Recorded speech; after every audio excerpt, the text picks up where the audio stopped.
Assalamu alaikum wa rahmatullahi wa barakatuh.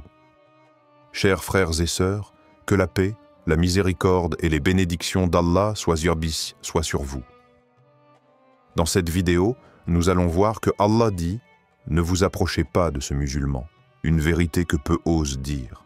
Il y a des versets dans le Coran qu'on lit souvent, mais qu'on n'ose pas vraiment regarder en face. Des paroles d'Allah qui te mettent en garde, non pas contre les mécréants, ni contre le shaitan, mais contre un certain type de musulman. Un musulman qui prie comme toi, jeûne comme toi, porte peut-être même la même robe que toi, mais qu'Allah ne veut pas voir près de toi. Car sa compagnie éteint ton iman, affaiblit ta lumière et peut même t'éloigner doucement. Du tout miséricordieux. Ce message n'est pas pour accuser ni pour juger. Il est là pour éveiller, pour que tu ouvres les yeux, avant qu'il ne soit trop tard. Car parfois, ton pire ennemi porte le même nom que toi, mais il t'emmène là où ton âme ne reviendra peut-être jamais. Ô vous qui avez cru, prenez garde à vos propres personnes. Celui qui s'égare ne vous nuira point si vous êtes bien guidé. Sourate Al-Maïda, verset 105. N'oubliez surtout pas de vous abonner, liker, et de partager cette vidéo.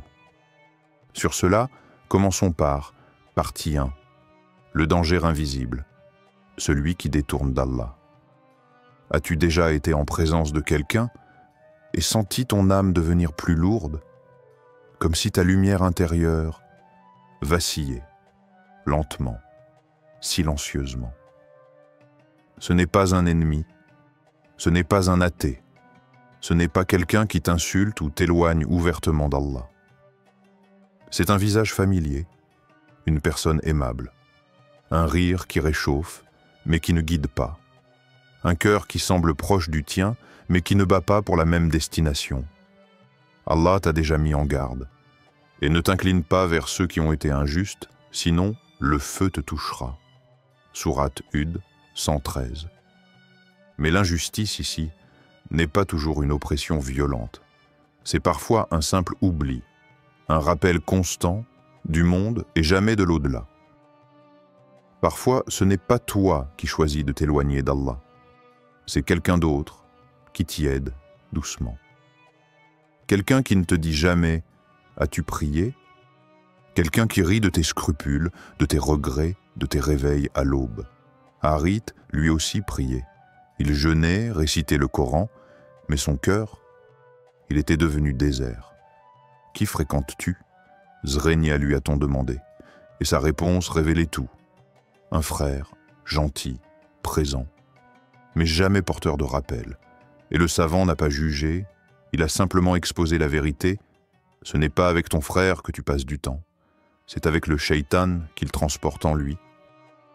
Douceur dangereuse, proximité toxique, conversation vide de lumière, des liens qui caressent, pendant qu'ils t'enchaînent, regarde autour de toi. Qui t'inspire vers Allah? Qui, au contraire, voile doucement ta conscience?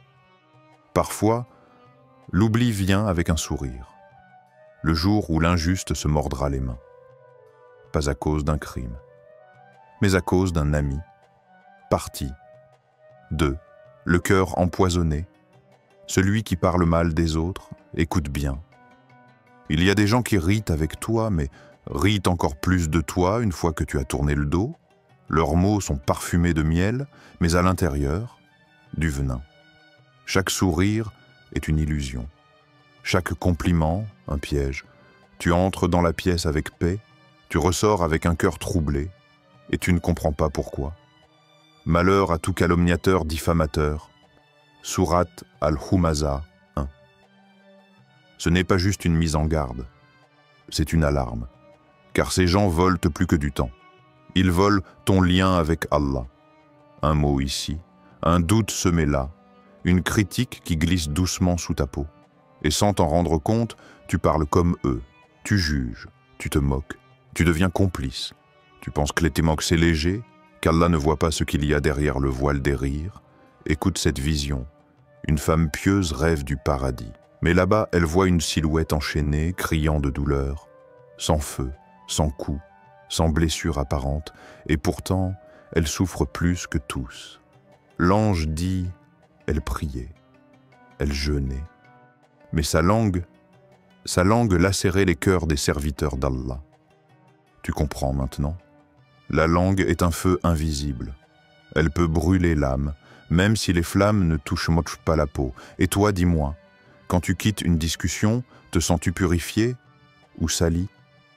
Le prophète l'a dit, qu'ils disent du bien ou qu'ils se taisent. Fuis ces croyants au venin subtil, fuis ces conversations qui polluent ta tumara, qui polluent ta lumière.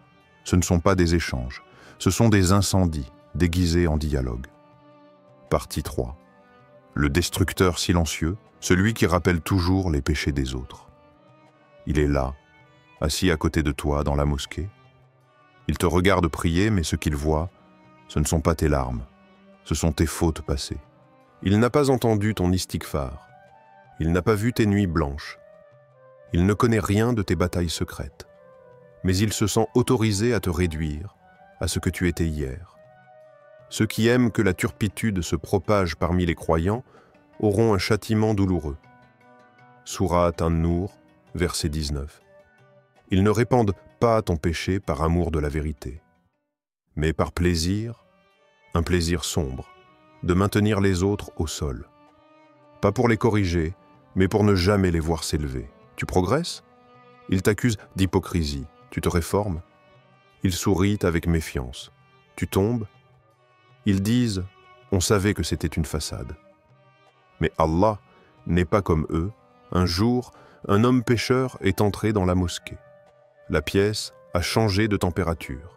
Des regards, des soupirs, des deux qui se tournent. Mais le prophète a dit « Peut-être qu'il a fait un acte, cette nuit, qui a fait que tous ses péchés ont été pardonnés. » Silence. Plus lourd que les chuchotements, plus tranchant que les regards. Car dans ce silence, il y a une vérité éclatante. Allah voit ce que ton cœur pleure. Les gens, eux, ne voient que ce que ton cœur a fait. Et toi? Quand tu vois quelqu'un brisé, répètes-tu ses fautes? Ou protèges-tu son honneur, comme tu aimerais qu'Allah protège le tien? Fuis le croyant qui parle comme un geôlier et non comme un frère. Celui qui te surveille, mais jamais ne te soutient.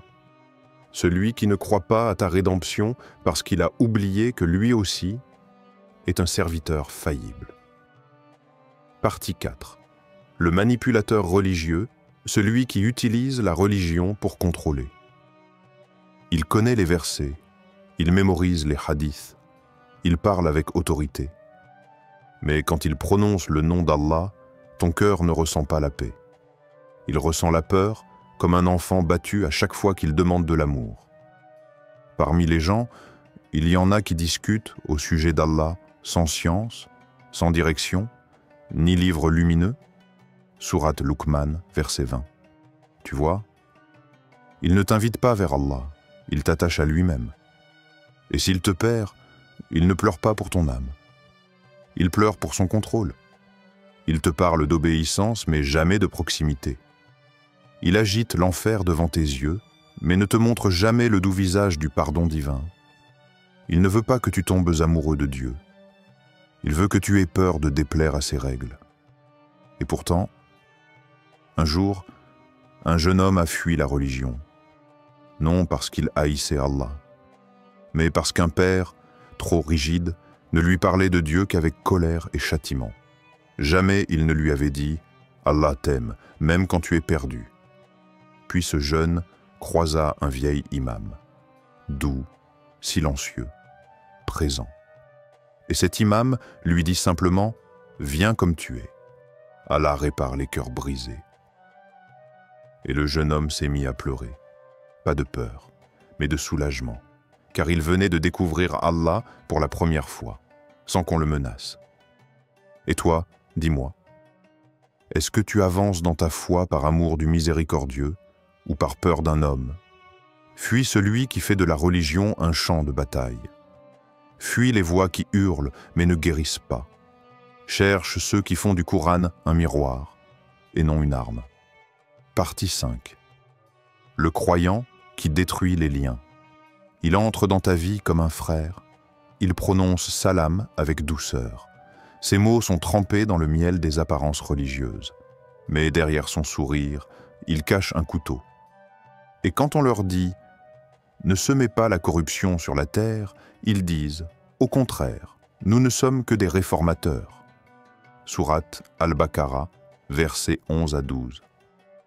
Ce n'est pas un simple menteur. C'est un destructeur qui agit au nom de la religion.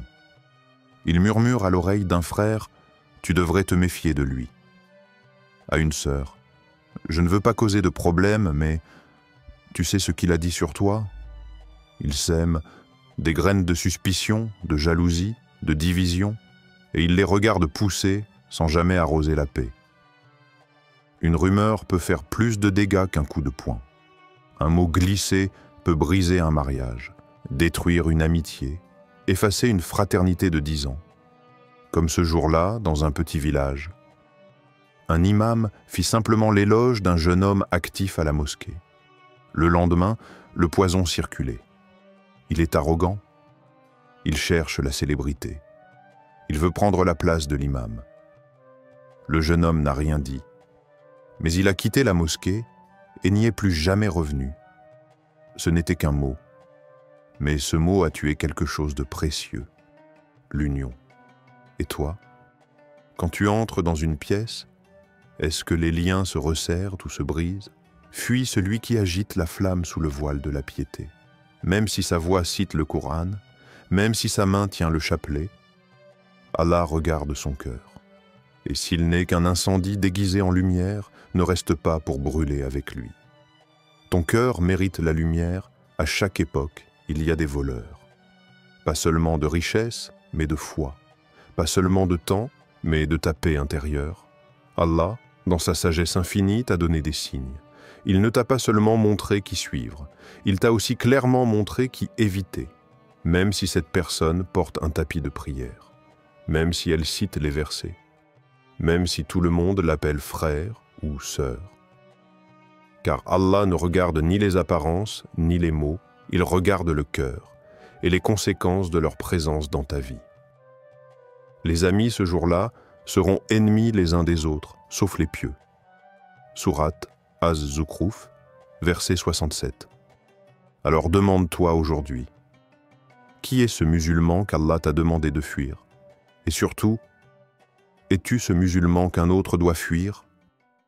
Puisse Allah purifier nos cœurs, nous entourer de ceux qui nous tirent vers lui, et nous éloigner, même doucement, de ceux qui font reculer notre âme. Amin.